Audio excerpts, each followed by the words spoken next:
Olá, eu sou Vivi Império, ao meu lado Wagner Império e este é o Pod SP 24/7, o seu podcast de notícias ligado 24 horas por dia, 7 dias da semana em busca dos acontecimentos da maior cidade do país. E ainda tem notícias do Brasil e do mundo, seja bem-vindo. Mega condomínios com até 1.000 unidades de moradores têm sido uma realidade em cidades como São Paulo. Mas como lidar com os impactos de tanta gente morando em um espaço tão limitado? É o que você confere agora na reportagem que abre o Pod SP 24/7 de hoje. Às margens da rodovia Raposo Tavares, que liga a zona oeste da capital paulista ao interior, um bairro construído do zero. Quando as obras das mais de 120 torres terminarem, poderá ter 60 mil moradores. Um terminal de ônibus está sendo construído no local, mas enquanto isso, os moradores enfrentam dificuldade para se deslocar na cidade. A Márcia veio morar aqui, atraída pela promessa de comércio local, além de ter ônibus perto. Viver aqui sem carro é um dilema. Porque eu vou demorar muito mais para chegar no mesmo lugar que eu chegaria, para você ter uma ideia. Pensando na minha escola atual, né? Na minha escola atual eu levo 18 minutos para chegar. Se eu for de ônibus, eu vou chegar assim 1 hora e pouco. Não existe uma definição exata do que é um mega condomínio. Em geral, são empreendimentos que combinam partes residenciais e comerciais e que podem ter 1.000 unidades ou mais. Isso tudo faz com que você tenha que pensar estruturas de tomada de decisão muito mais eficientes e que garantam uma gestão e um controle dentro dessa estrutura maior. Nos últimos 20 anos, o número de empreendimentos com mais de 1.000 unidades na cidade de São Paulo aumentou 75%. Quando se considera apenas mega condomínios residenciais, a alta foi de 57%. Isso se deu nas regiões periféricas, onde o acesso à infraestrutura é mais escasso. Pensar apenas na construção de prédios maiores, sem considerar a relação com a cidade, pode trazer problemas num futuro próximo. Não adianta você concentrar milhares e milhares de pessoas que não tenham os espaços adequados e os serviços adequados. Você não pode só fomentar a atividade econômica. Você tem que fazer tudo isso ao mesmo tempo e de modo equilibrado. O edifício Copan, projetado por Oscar Niemeyer, é um dos símbolos do centro da capital paulista desde a década de 60. É um dos primeiros mega condomínios de São Paulo, conta com 1.160 apartamentos, tem cerca de 5.000 moradores e um térreo ocupado por lojas comerciais. A Viviane mora no Copan há 10 anos, produziu um documentário sobre o prédio e tem notado o aumento de hóspedes de serviço de aluguel de temporada no edifício. Eu acho que sim, é um risco e eu acho que é uma coisa que a gente precisa pensar, né? Como que a gente regula e faz de uma maneira que não necessariamente a gente precise proibir, né? Porque eu acho que é uma experiência também as pessoas poderem vir e ficar hospedadas no Copan. Mas por outro lado, a gente precisa também pensar como que é para quem fica, né? Toda a parte de segurança também, né? Que eu acho que é bem delicado. Então, acho que são regulações que a gente vai precisar pensar dentro dessa nova configuração moderna, né? De se morar e também de se visitar outros lugares, né?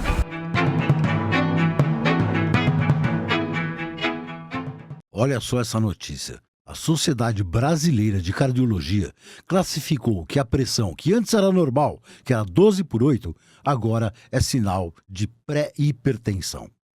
2 infartos no início deste ano foram sinal de alerta para André, que se descobriu hipertenso e precisou mudar a rotina para um estilo de vida mais saudável. A gente começa a priorizar, né? Foi como se fosse um game over na minha vida. Eu comecei a rever as questões, dar mais atenção à minha saúde, acompanhamento médico em cima, exercícios que eu não fazia e melhorar muito a alimentação com o auxílio da minha esposa, né? E aí a gente começa a ter outra atenção para a família. Eu tenho uma filha de 25 anos e mais 2 meninos, um de 13 e um de 10. E a gente pensa, como é que vai ser o futuro, né? Quero estar junto com eles. E os médicos vão passar a sugerir mudanças de hábito para quem tem pressão a partir de 12/8. É que agora, a partir dessa marcação, o paciente já é considerado pré-hipertenso. Valores iguais ou superiores a 14/9 permanecem sendo considerados quadros de hipertensão em estágios 1, 2 e 3, a depender da aferição feita pelo profissional de saúde em consultório. A reclassificação visa identificar precocemente pessoas em risco e incentivar a prevenção, evitando a progressão do quadro de hipertensão dos pacientes. Um documento com as novas diretrizes orienta os atendimentos clínicos de cardiologistas em todo o país. É a primeira vez que a gente tem um capítulo que trata só da hipertensão na atenção primária, para os médicos do SUS. Então, assim, se a gente considerar que o nosso país tem um serviço de saúde que acredito que não tem nenhum igual no mundo, e nós temos 40 mil unidades básicas de saúde, nós empoderarmos os profissionais que atuam na atenção primária é uma coisa extremamente importante, né? Porque, assim, a primeira causa de mortalidade no Brasil são as doenças cardiovasculares. E a hipertensão arterial é um dos principais fatores de risco para isso. A gente fala de abuso de álcool. O Brasil está entre os países que mais consomem bebidas alcoólicas da América Latina. Primeiro, o marido dela passou a beber além do razoável e em todos os lugares aonde iam. Teve situações financeiras, uma situação financeira difícil que não tínhamos antes. Teve acidente com o carro, por ele estar bêbado, ele falou de uma forma mais grosseira com policiais, levou uma coronhada. Depois, o filho. É uma pessoa que estudou, é uma pessoa que sempre trabalhou e depois de um tempo já não estava, porque é uma pessoa muito inteligente, conseguia emprego e não conseguia segurar. O uso abusivo do álcool não atinge apenas quem bebe. A única droga que ela é aceita em grupos de uma forma tal que as pessoas até estranham eventualmente quem não bebe, né? E aí essa entrada silenciosa e muitas vezes lícita, ela meio que libera essa destruição. Então a pessoa ela começa a ter problemas como um todo ali de ordem emocional, de ordem financeira, de ordem familiar. Toda a minha vida foi muito programada. E aí, de repente, quando o álcool entrou, teve vários desvios. E esses desvios me afetou bastante e eu percebi que eu estava adoecida. Foi em um grupo da Al-Anon que ela encontrou o acolhimento.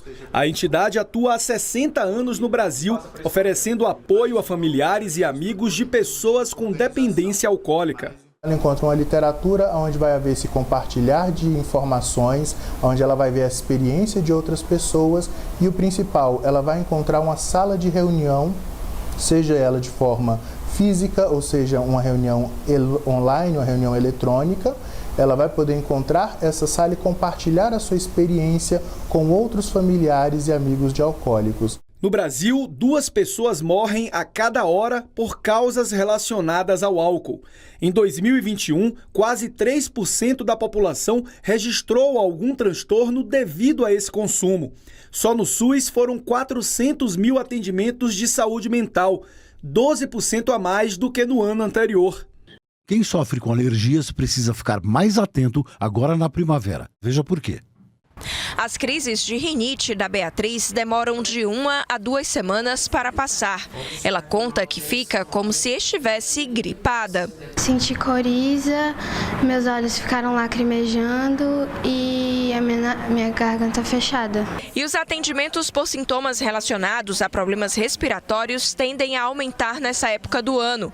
Isso porque o pólen liberado durante a floração do cajueiro pode provocar ou agravar alergias respiratórias, como a rinite, sinusite, asma e bronquite.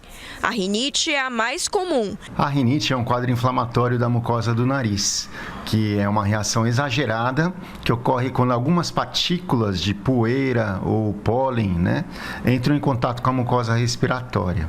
Entre os principais sintomas estão os espirros, congestão nasal, olhos vermelhos e lacrimejando, além de coceiras e, em casos mais graves, falta de ar.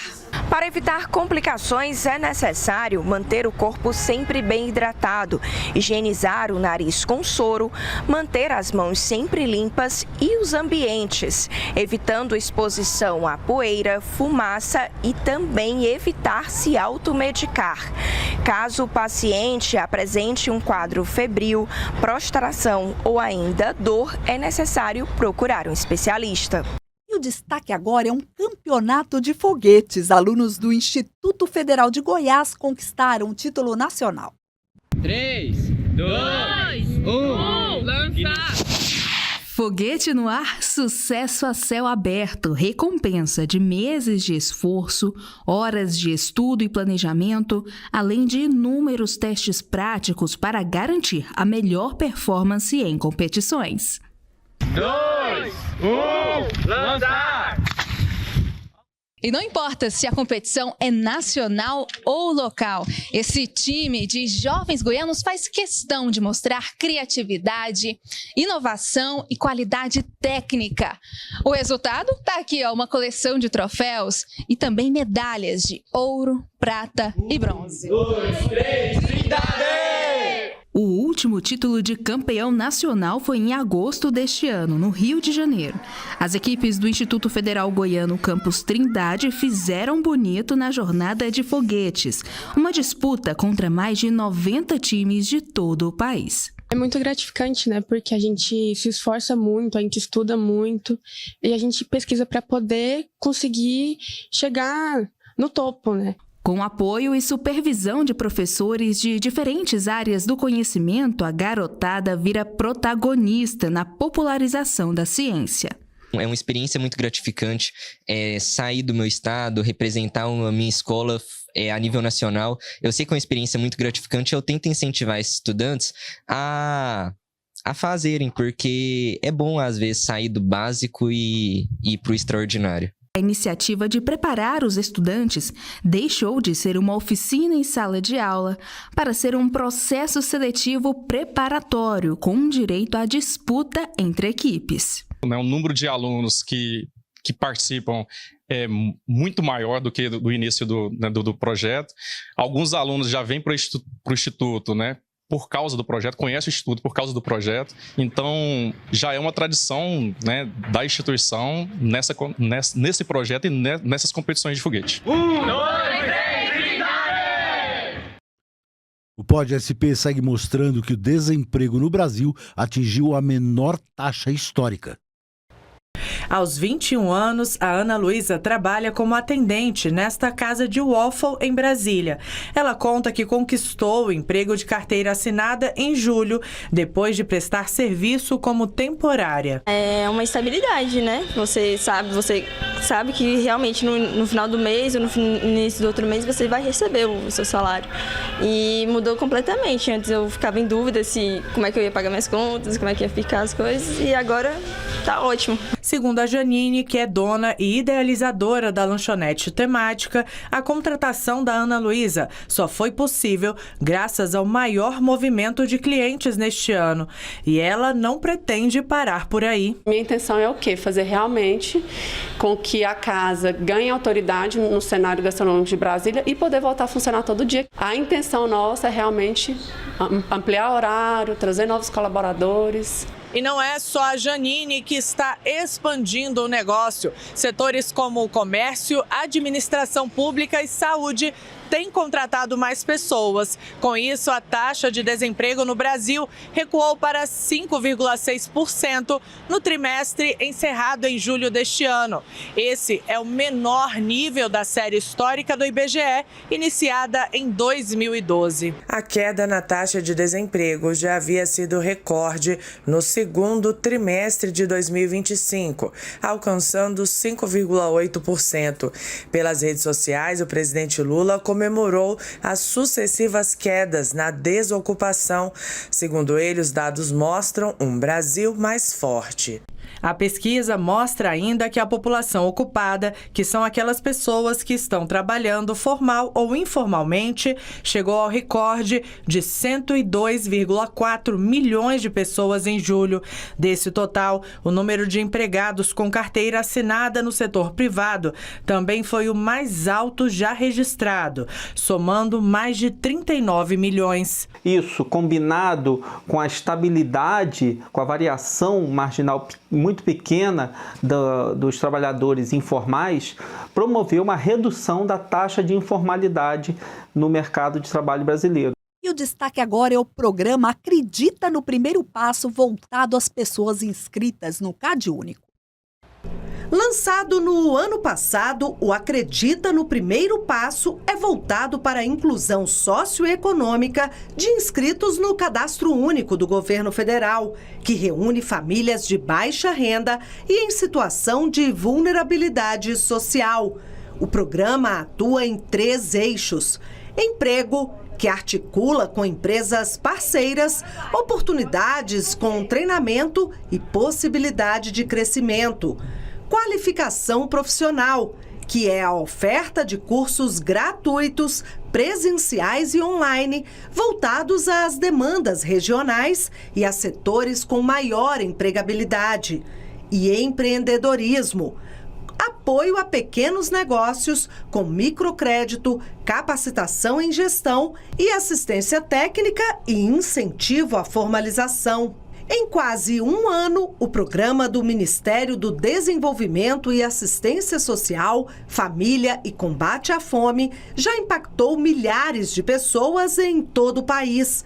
Muitas delas já deixaram o Bolsa Família por aumento de renda. Pessoas que têm perfil para empreender. Então, aí eles são carreados, são capacitados nos negócios que são viáveis, né? Não adianta também implantar negócios que não têm viabilidade econômica nenhuma. E para os empregos, nós concentramos essa capacitação nas vagas disponíveis no mercado. Os cursos são realizados em alto padrão, né? As pessoas já saem de lá normalmente empregadas. Alana é uma das beneficiadas. Aos 22 anos, ela, que é estudante do Instituto Federal de Recife, fez um curso de tecnologia por meio do programa e hoje faz estágio na área. O salário ajuda nas despesas da casa, que é sustentada basicamente pelo Bolsa Família. Atualmente, com o salário que eu recebo, eu ajudo em casa e a faculdade ela é super empática com os alunos, então a gente tem acesso a livros digitais pela biblioteca interna online deles, mas assim, com o dinheiro que eu recebo eu também guardo uma parte porque eu quero investir futuramente em outros cursos, no que isso é uma pós-graduação. Tudo foi graças à oportunidade que deram para as pessoas em situação de vulnerabilidade como eu, que sou dependente da minha mãe, que é a titular do nosso Bolsa Família. E foi assim, uma grande oportunidade na minha vida. A gente tem narrativas em todo o Brasil de que uma capacitação pode mudar a vida, muda a vida de muita gente, né? Coloca no mercado. A gente mostra agora que nos últimos 2 anos, 14 milhões de pessoas deixaram a linha da extrema pobreza. Aos 21 anos, a Kathleen trabalha como assessora parlamentar na Câmara dos Deputados, em Brasília. Mas antes da conquista do primeiro emprego, ela, que mora no Sol Nascente, que fica na periferia do Distrito Federal, contou com a ajuda do programa Bolsa Família, principalmente após ela ser mãe aos 13 anos. Tentei, procurar um jeito de trabalhar, mas aí minha mãe não queria que eu parasse de estudar e consegui finalizar o estudo, o ensino médio, já por conta de recebendo a Bolsa Família. E aí consegui ficar até os 18, finalizar a escola até os 18 só em casa estudando. Kathleen faz parte das mais de 8 milhões de famílias que deixaram o programa Bolsa Família nos últimos 2 anos, por terem aumentado a renda. Da mesma maneira, mais de 14 milhões de pessoas cadastradas no CadÚnico superaram a pobreza. Em 2023, mais de 26 milhões de domicílios se encontravam em situação de pobreza, recebendo menos do que R$ 218 mensais por pessoa. Em julho de 2025, esse número caiu para 19 milhões e meio, uma queda de 25%. Com isso, mais de 6 milhões e meio de domicílios aumentaram o patamar de renda no Brasil. Esse movimento que está acontecendo na sociedade brasileira, né, de crescimento econômico, de aumento da oferta de empregos, de aumento do trabalho, isso, por conta das mudanças que foram feitas no cadastro único, está aparecendo mais rápido no cadastro único. A gente está tendo uma diminuição da faixa de pobreza no cadastro único. Isso quer dizer que está diminuindo, por exemplo, a quantidade de famílias que vão requerer o Bolsa Família. E as famílias que conseguem emprego e aumentar a renda estão protegidas e podem seguir no Bolsa Família por mais 12 meses, recebendo 50% do valor do benefício. Se nesse período a renda da família cair, ela não volta para a pobreza, ela volta para os 100% do Bolsa Família. Então as pessoas não precisam ter medo de pegar um emprego porque vão perder um benefício. Elas só vão perder o benefício se a renda delas subir o suficiente. A gente faz um rápido intervalo e na volta você vai conhecer o Rio Jordão, em Israel, as águas que batizaram Jesus Cristo. Fique com a gente, é o Pod SP 24/7, você ligado nos fatos 24 horas por dia, 7 dias da semana. Até já.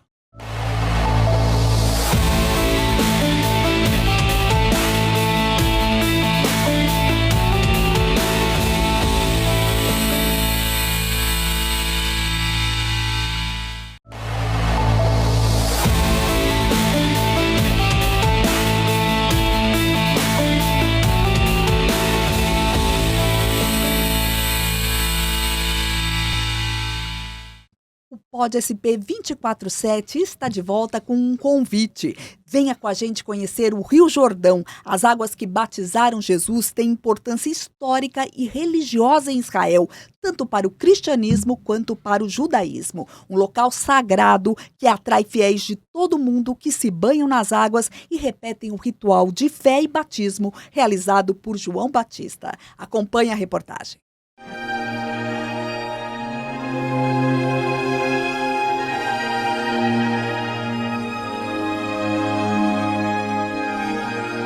As águas santas que cortam o deserto.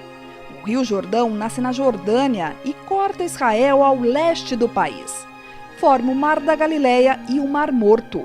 Um doce, outro salgado. 2 mares, 2 paisagens carregadas de histórias sobre a peregrinação do Filho de Deus por estas águas santas.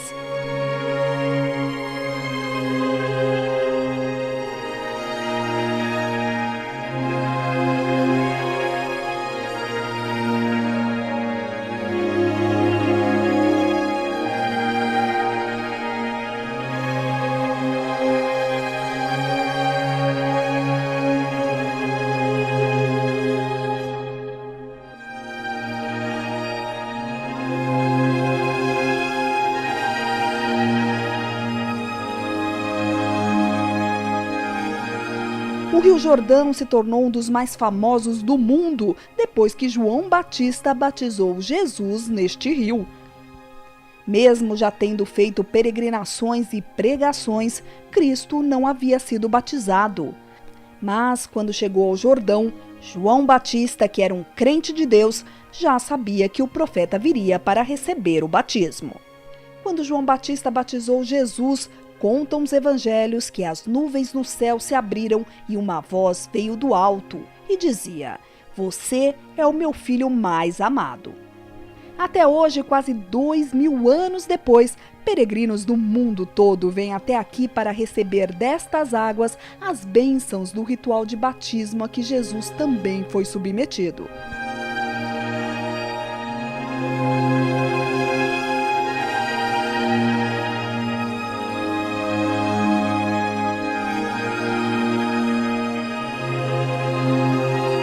Nos benzemos com as águas do rio. Oramos, molhamos a cabeça os pés. Nossa produtora e nosso cinegrafista colocam as vestes que são oferecidas no próprio local e se batizam por um religioso das Filipinas. Todos os dias a cena se repete. São milhares de fiéis que chegam às margens do Rio Jordão para serem batizados com as águas que abençoaram Jesus. E sempre tem algum religioso disposto a realizar o batismo. Quem se submete ao ritual se emociona e sai do rio de alma lavada. Para mim é um momento muito especial. Estou muito emocionada. Muito. Era um sonho que eu tinha, ser batizada no Rio Jordão. E eu já sou batizada no Brasil. Mas estar aqui nesse momento é algo indescritível na minha vida. É um recomeço depois de tantos problemas que eu tive, inclusive de saúde. Isso vem confirmar a presença de Deus na minha vida, me trazendo até aqui e eu participando do batismo no Rio Jordão. Não tenho palavras de gratidão a Deus. Vir aqui em Israel, no Rio Jordão, onde João Batista batizou milhares de pessoas, né? E eu não poder participar disso novamente, assim, eu já fui batizado, mas vir aqui e não me batizar seria impossível. Então eu tive que renovar essa promessa com Deus. É emocionante, emocionante.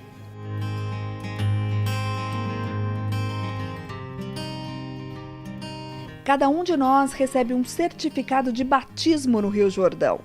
Um sinal de que registramos de perto a fé daqueles que vêm até aqui não só para se batizar, já que muitos já passaram pelo ritual em igrejas e templos de seus países, mas para reafirmar a crença na mensagem de amor de Jesus.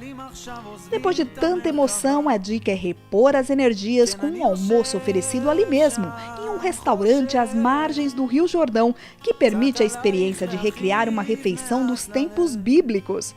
Provar os alimentos que, com certeza, fizeram parte da alimentação de Jesus e seus discípulos.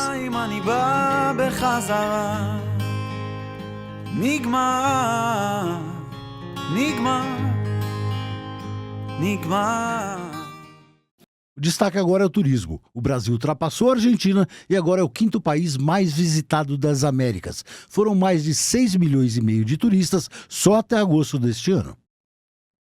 2 anos atrás, o mexicano Jairo veio para o Brasil a passeio. Acabou se encantando pelo país e hoje recebe visitantes de todo o mundo no seu hostel. O estabelecimento fica ao lado da Avenida Paulista, um dos cartões postais de São Paulo. Os brasileiros são muito receptivos, né? Eles te abraçam, eles tentam conversar com você, eles te ajudam, né? Essa é a diferença que sentem o calor do Brasil, né? O arquiteto holandês Fred Felix conta que a principal razão para estar aqui foi conhecer as paisagens naturais. 9 anos atrás vim ao Rio e à Amazônia, que era o sonho da minha vida, e foi lindo. Voltei ao Brasil ano passado a negócios, fui para Ilhabela, São Paulo e outras cidades. Agora voltei a Ilhabela para ver pássaros e a natureza. Fui a Paraty e agora vim a São Paulo. A dinamarquesa Line Dalstad é antropóloga, trabalha em Recife, mas veio visitar uma amiga em São Paulo e disse se sentir conectada com a atmosfera da cidade.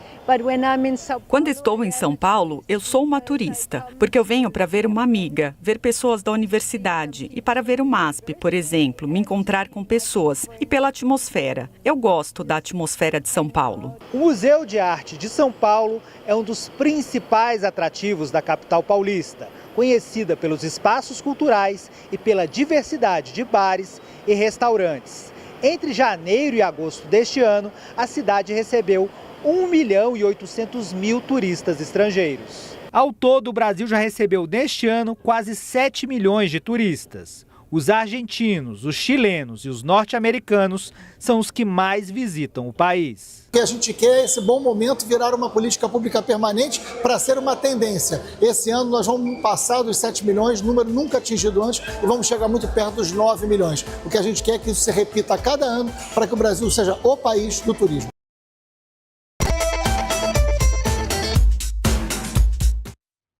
É isso, o Pod SP 24/7 fica por aqui. Muito obrigada pela sua companhia e eu te aguardo na próxima edição. Ouça a gente na sua plataforma de áudio preferida ou vai no nosso canal do YouTube, @PodSP247. Vá lá e se inscreva. Obrigado. Até amanhã.